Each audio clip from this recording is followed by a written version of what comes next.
नबी थी न सघंदो सहाबा जे मटको वली थी न सघंदो। अवां जे शाहपुर चाकर जी अजीम हस्ती हजरत मौलाना अब्दुल गनी मंसूर अल्लाह ताला उनके कब्र जे मथा करोड़ा रहम जामिया नाज़िल फरमाए। थोरो तवज्जो।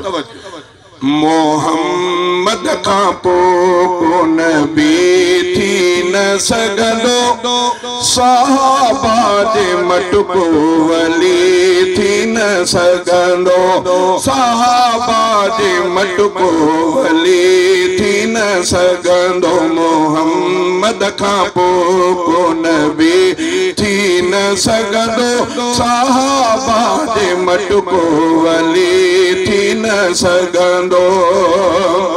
रुगो साल 12 महीना फिरे थो ऐं हफ़्तो बि 7 ॾींहं बस ॾिस रखे थो। रुगो साल 12 महीना फिरे थो ऐं हफ़्तो बि 7 ॾींहं बस ॾिस रखे थो। वही साल 23 पूरा करे थो वधीक अंग अखर को वरी थी न सघंदो। मोहम्मद खां पोइ को नबी थी न सघंदो सहाबा जे मटको वली थी न सघंदो। सितारनि जी सिज हूंदे कहिड़ी ज़रूरत न गॾु थी सघनि था मजाज़ ऐं हक़ीक़त। सितारनि जी सिज हूंदे कहिड़ी ज़रूरत न गॾु थी सघनि था मजाज़ ऐं हक़ीक़त। अमानत मोहम्मद जी ख़तमुन नबुवत भाई वारो उन में कोई थी न सघंदो भाई वारो उन में कोई थी न सघंदो। मोहम्मद खां पोइ को नबी थी न सघंदो सहाबा जे मटको वली थी न सघंदो सहाबा जे मटको वली थी न सघंदो।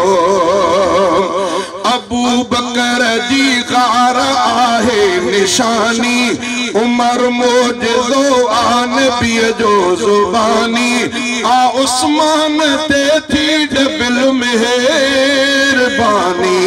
अलीअ जहिड़ो वारिस वली थी न सघंदो। मोहम्मद खां पोइ को नबी थी न सघंदो सहाबा जे मटको वली थी न सघंदो। अबू बकर सिर ऐं बाज़ू उमर उरह आहे उस्मान हैदर कमर चैन खां जे ॿाहिर हीअ कर त मंसूर अब्दुल गनी थी न सघंदो त मंसूर अब्दुल गनी थी न सघंदो। मोहम्मद खां पोइ नबी थी न सघंदो सहाबा जे मटको वली थी न सघंदो। ई साम्हूं बैनर